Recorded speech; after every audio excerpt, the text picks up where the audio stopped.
Government private ಸ್ಕೂಲ್ಸಲ್ಲಿ ಕಾರ್ಯಕ್ರಮ ಕೊಡೋಣ ಅಂತ ನಾನು ಹೇಳಿದೆ. ಸರ್ ಇಲ್ಲ ಸರ್ ನಾನು ಖಂಡಿತ ಬರೋದಿಲ್ಲ ಪ್ರೈವೇಟ್ ಸ್ಕೂಲ್ಸ್ಗೆ, ಅಲ್ಲಿ ಮಕ್ಳಿಗೆ ಬೇಕಾದಷ್ಟು ಸೌಲಭ್ಯ ಇರುತ್ತೆ, ನಾನು ಬರೋದಿಲ್ಲ. ನನ್ನ ಗೌರ್ಮೆಂಟ್ ಸ್ಕೂಲ್ಗೆ ಮಕ್ಕಳಿಗೆ ಅಂತಂದರೆ ಬರ್ತೀನಿ ಅಂತ. ಯಾಕೆ ಅಂತಂದರೆ ನಾನು ಓದಿದ್ದು ಸರ್ಕಾರಿ ಸ್ಕೂಲಲ್ಲಿ, ಬಳೆಚಂಗಪ್ಪ ಸ್ಕೂಲಲ್ಲಿ. ನಮ್ಮ ಮಕ್ಕಳ ಶಕ್ತಿ ಏನು ಅಂತ ಗೊತ್ತಾಯ್ತಲ್ಲ.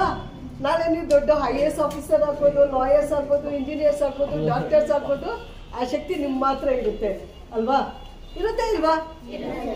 ಎಷ್ಟು ಜನ ಮಕ್ಕಳು IAS ಆಗ್ತೀರಾ ಕೇಳ್ತೀನಿ ನೋಡೋಣ.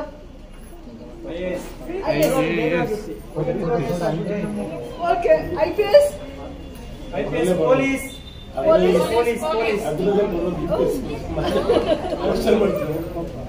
ಇಲ್ಲ ಅಲ್ಲ, ಬರೋದ ಪ್ರಶ್ನೆ ಅಲ್ಲ, ಗುರಿ ಇರುತ್ತಲ್ವಾ. ನಾನು IAS ಆಗ್ಬೇಕು, IPS ಆಗ್ಬೇಕು ಗುರಿ. ಮಕ್ಕಳ ಮತ್ತೆ ನಿಮ್ಮ ಸ್ಕೂಲಲ್ಲಿ ಭಗವದ್ಗೀತೆ ಹೇಳ್ಕೊಡ್ತಿದ್ದಾರ? ಇಲ್ಲ, ಗಲಾಟೆ ಮಾಡಬೇಡಿ. ಯಾಕಂತಂದ್ರೆ ನನ್ನ ಹುಷಾರಿಲ್ಲ, ಮಾತಾಡೋಕ್ಕೂ ಆಗ್ತಿಲ್ಲ. ನನ್ನ ಮೇಡಮ್ಗೆ ಬಂದ ತಕ್ಷಣ ಮೇಡಮ್ ನಂಗೆ ಸ್ವಲ್ಪ ನೀರು ಬೇಕು ಅಂತ ಹೇಳ್ಬಿಟ್ಟು, ಯಾಕಂತಂದ್ರೆ ನನಗೆ ಥ್ರೋಟ್ ಒಂದು ಸಮಸ್ಯೆ ಇದೆ, ಗಂಟ್ಲು ನೋಡಿದೆ. ನಿಮ್ಮ ಹತ್ರ ಮಾತಾಡಬೇಕು, ಒಂದೇ ಮಾತಾಡ್ತೇನೆ ಅಷ್ಟೇ, ಹೆಚ್ಚಿಗೆ ನಾನು ಮಾತಾಡೋದಿಲ್ಲ. ಇವತ್ತು ಭಗವದ್ಗೀತೆ ಯಾಕೆ ಬೇಕಾಗುತ್ತೆ ಅಂತಂದರೆ, ಇವತ್ತು ನಾನು ಲಾಯರ್ ಆಗಿ ನಿಮ್ಮ ಮುಂದೆ ನಿಂತಿದ್ದೀನಿ ಅಂತಂದರೆ ನಾನು ದೊಡ್ಡ ದೊಡ್ಡ ಕಾನ್ವೆಂಟಲ್ಲಿ ಓದಿಲ್ಲ. ನಾನು ಓದಿದ್ದು ಸರ್ಕಾರಿ ಶಾಲೆಯಲ್ಲಿ, ಓದಿದ್ದು ಗೌರ್ಮೆಂಟ್ ಕಾಲೇಜಲ್ಲಿ.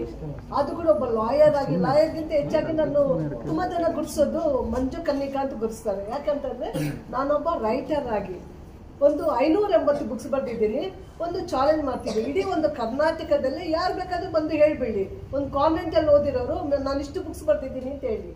ಆಗೋದಿಲ್ಲ. ಅದು ಶಕ್ತಿ ಇರೋದು ಸರ್ಕಾರಿ ಶಾಲೆಯಲ್ಲಿ ಓದಿರೋ ಮಕ್ಕಳಿಗೆ ಮಾತ್ರ ಸಾಧ್ಯ.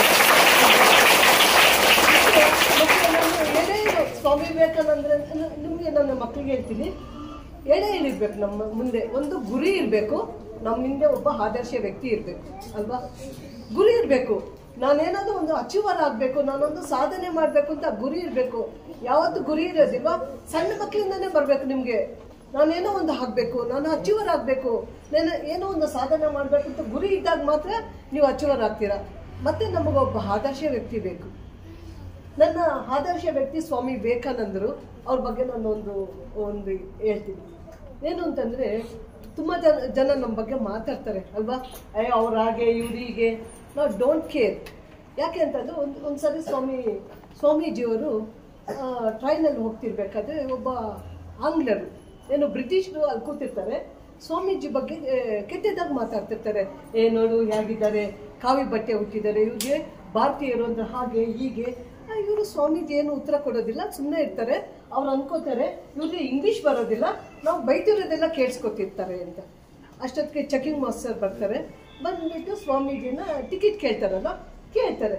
ಆಗ ಸ್ವಾಮೀಜಿ ಇಂಗ್ಲೀಷಲ್ಲಿ ಉತ್ತರ ಕೊಡ್ತಾರೆ. ಆವಾಗ ಅವರು ಆಶ್ಚರ್ಯ ಆಗೋಗುತ್ತೆ. ಅವ್ರು ಹೇಳ್ತಾರೆ, ಸ್ವಾಮೀಜಿ ಇಷ್ಟೊತ್ತು ನಿಮ್ಮ ಬಗ್ಗೆ ನಾವು ಬ್ಲೇಮ್ ಮಾಡ್ತಿದ್ವಲ್ಲ, ನಿಮ್ಮನ್ನು ಬೈತಿದ್ವಲ್ಲ, ಯಾಕೆ ನೀವು ಉತ್ತರ ಕೊಟ್ಟಿಲ್ಲ? ಆಗ ಅವ್ರೇನು ಉತ್ತರ ಕೊಟ್ಟಿರ್ಬೋದು, ನಾನು ಮೂರ್ಖರ ಜೊತೆ ಮಾತಾಡೋದಿಲ್ಲ ಅಂತ ಹೇಳ್ತಾರೆ ಅಲ್ವಾ? ನಮ್ಮ ಬಗ್ಗೆ ಯಾರೇ ನೆಗೆಟಿವ್ ಆಗಿ ಮಾತಾಡಿದ್ರು ಕೂಡ ನಾವು ಸೈಲೆಂಟ್ ಆಗಿರ್ಬೇಕು.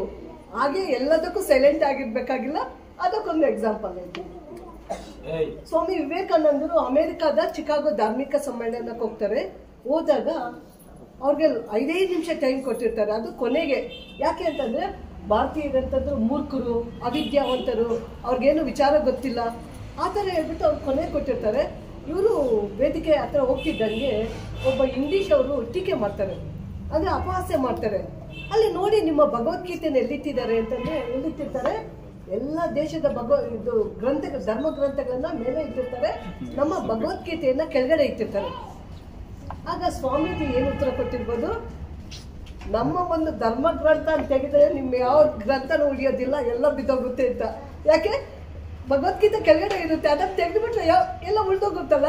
ಅದಕ್ಕೆ ಅವ್ರು ಹೇಳ್ತಾರೆ, ನಮ್ಮ ಒಂದು ಧರ್ಮ ಗ್ರಂಥ ಇಲ್ಲ ಅಂದರೆ ನಿಮ್ಮ ಯಾವ ಗ್ರಂಥಗಳು ಇರೋದಿಲ್ಲ, ಅಂದರೆ ನಮ್ಮ ಹಿಂದೂ ಧರ್ಮ ಶ್ರೇಷ್ಠ ಅಂತ ಹೇಳ್ತಾರೆ.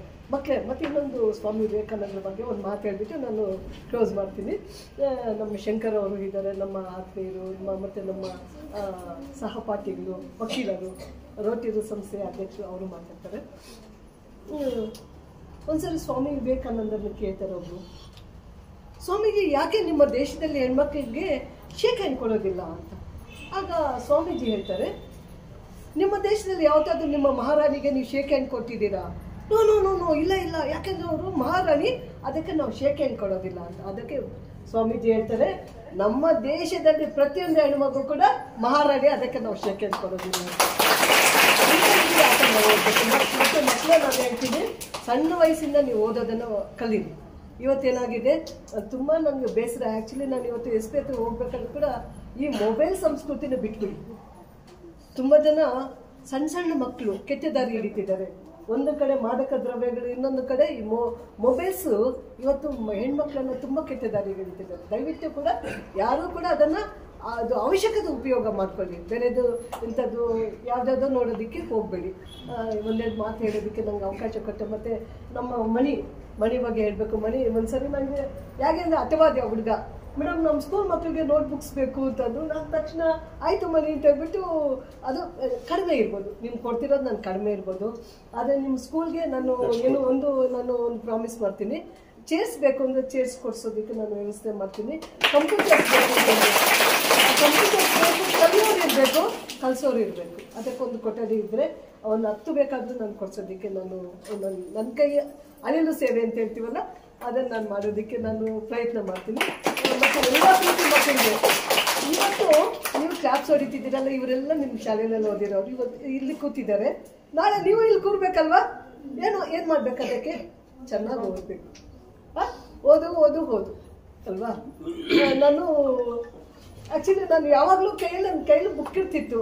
ಇವತ್ತು ನಮ್ಮ ಮನೇಲಿ ರೇಗಿಸ್ತಾರೆ, ಏನು ಅಂತಂದರೆ, ಇವ್ರಿಗೆ ಬುಕ್ಸ್ ಇದ್ದರೆ ಯಾರೂ ಬೇಕಾಗಿಲ್ಲ ಅಂತ. ನನಗೆ ಬುಕ್ಸ್ ಇದ್ದರೆ ಯಾರೂ ಬೇಕಾಗಿಲ್ಲ. ಇವನ್ ಎಷ್ಟು ದೂರ ಬೇಕಾದರೂ ನಾನು ಜರ್ನಿ ಮಾಡ್ತೀನಿ.